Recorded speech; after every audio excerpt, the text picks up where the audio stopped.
श्री परम पावन भूमि कैलाश पर्वत पर विशाल वट वृक्ष के नीचे भगवान शिव और पार्वती सभी गणों सहित बाघंबर पर विराजमान थे। बलवान वीरभद्र, भृंगी, श्रृंगी और नंदी अपने अपने पहरों पर शिव के दरबार की शोभा बढ़ा रहे थे। इस अवसर पर महारानी पार्वती ने भगवान शिव से हाथ जोड़कर प्रश्न किया कि हे महेश्वर, मेरे बड़े सौभाग्य हैं जो मैंने आपको पति रूप में वरण किया।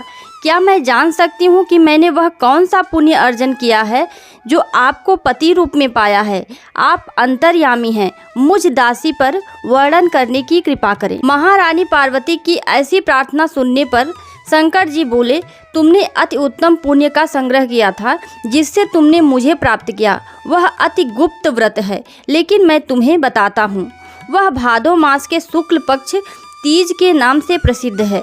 यह व्रत ऐसा है जिसे तारों में चंद्रमा, नवग्रहों में सूर्य, वर्णों में ब्राह्मण, देवताओं में गंगा, पुराणों में महाभारत, वेदों में साम, इंद्रियों में मन होता है। इतना श्रेष्ठ यह व्रत है। उन्होंने बताया कि जो तीज हस्त नक्षत्र के दिन पड़े वह बहुत पुण्यदायक मानी जाती है। ऐसा सुनकर पार्वती जी ने कहा, मैंने कब और कैसे तीज व्रत किया था, इसे विस्तार से सुनाने की कृपा करें, मुझे सुनने की इच्छा है। इतना सुनकर शंकर जी बोले, भाग्यवान उमा, भारतवर्ष के उत्तर में हिमाचल श्रेष्ठ पर्वत है, उसके राजा हिमाचल हैं। वहीं तुम भाग्यवती रानी मैना से उत्पन्न हुई थी। तुमने बाल्यकाल से ही मेरी आराधना करना शुरू कर दिया था। कुछ उम्र बढ़ने पर तुमने सहेली के साथ जाकर हिमाचल की गुफाओं में मुझे पाने के लिए तप किया था।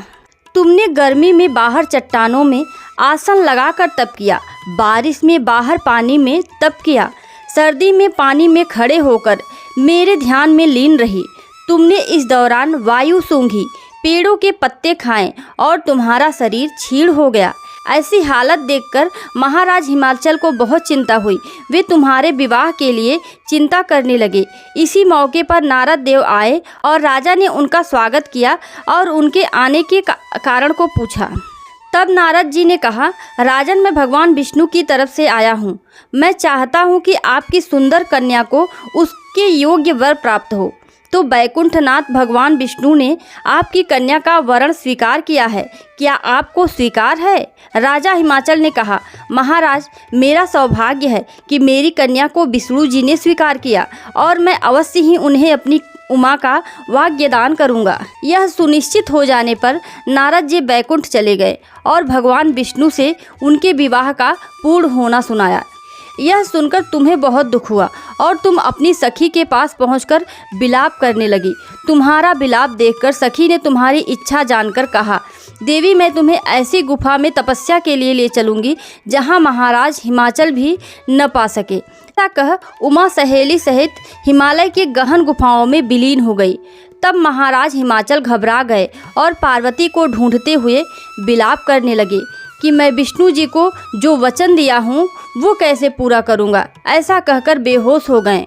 उस समय तुम अपने सहेलियों के साथ गहन गुफा में पहुँच बिना अन्न और जल के मेरे व्रत को आरंभ करके नदी की बालू का लिंग बनाकर विविध फूलों से पूजन करने लगी।